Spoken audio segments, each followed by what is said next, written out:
The Fox, the Cat, and the Cockerel.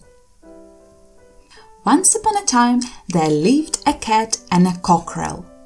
They kept house together, these two. The cockerel did the housework, and the cat went out to look for food. Every day before she went out, the cat would say to the cockerel, "Now mind, whatever happens, you are not to open the door to anybody." And every day the cockerel would reply, "No, pussy-wussy, I will not open the door." One day a sly old fox, who had been watching the house for some time, came and tapped on the front door. "Open the door, little cock," he called. "No, no, no, pussy-wussy has told me not to." Then the fox tapped again. "Open the door, little cock." "No, no, no." But the old fox went on tapping. At last the cock grew tired of answering no, so she opened the door. In rushed the fox. He seized the poor cock in his jaws and carried him off over the fields as far as the little stony bridge. Then the cock cried out in alarm, "Help, pussy-wussy, the sly foxy-woxy is holding me tight with all his might. Across his tail my legs do trail along this bridge so stony." From far away over the fields the cat heard her friend's cries, and she gave chase to the fox. She rescued the cock from the jaws of the fox, brought him home and gave him a good sound scolding. "Now you pay heed to what I say in future," she said. But the very next day, as soon as the cat had gone out to look for some wheat, the sly old fox came to the house again. "Open the door, little cock, I pray you," he called. "No, no, no! Do you think I would open the door after what happened yesterday?" "Oh, do open it. I will not carry you off again." Then the foolish cock opened the door.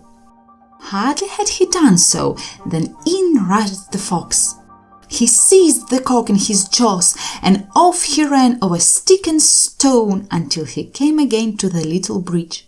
Then the cock cried out, "Help, pussy-wussy, the sly foxy-woxy is holding me tight with all his might. Across his tail my legs do trail along the bridge so stony." The cat was looking for wheat in the big red barn. Hearing the cries of her little friend, she left the wheat and ran. But alas, this time Sly Fox was too quick for her. By the time she had reached the crest of the hill, the fox had disappeared, so she had to give up the chase. Slowly, sadly, she returned home. There she felt so lonely without her friend, the cock, that she wept for hours. At last, however, she dried her eyes. "What is the use of weeping?" she said. "That will never bring him back." So she went to the fiddle maker's and bought a fine fiddle. She drew the bow over the strings once or twice, and the sweet music that it made cheered her up a little. "Now we'll see what can be done," she said to herself, and away she went to the fox's hole. She spread out a sack upon the ground, hid herself behind a bush near the fox's hole, and began to play and sing. "Fiddle-dee-dee, that foxy so wee has daughters twice two and a little son too, called Phil. Fiddle-dee-dee, come foxy and see my sweet minstrelly, the fiddle and fiddler play still." Then the fox's eldest daughter, who was within, cried, "Daddy, may I go out and see who's playing so nicely?" "Yes, my dear," said the fox. So out she ran, treat-trot, treat-trot.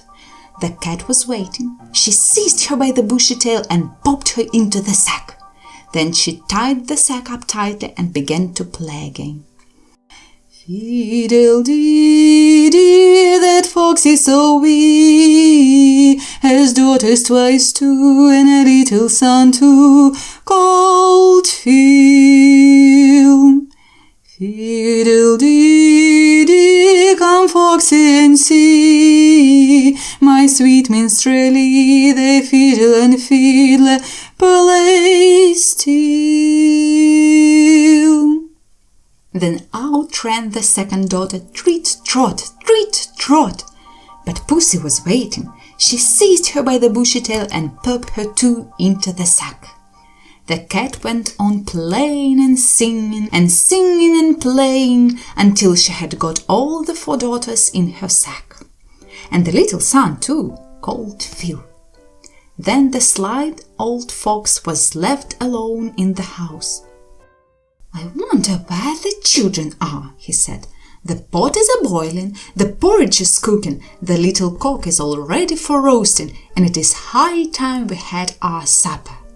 I must go out and look for my children."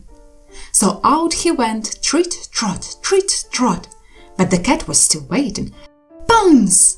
Yes, she had got him, and she meant to hold him fast. "Into my sack you go," said Pussy, and into the sack she popped him. Then, chuckling, she tied the sack up tightly and crept down into the fox's hole. Creep, creep, creep.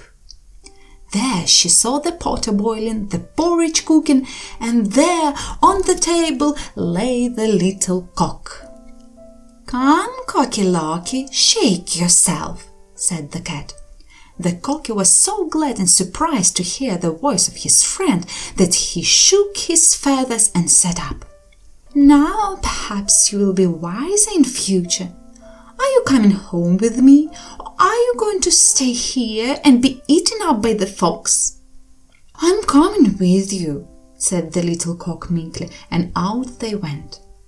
As they passed by the bag, bouncing and bumping about on the grass, they began to laugh heartily, and as it was a good joke, you may all laugh too.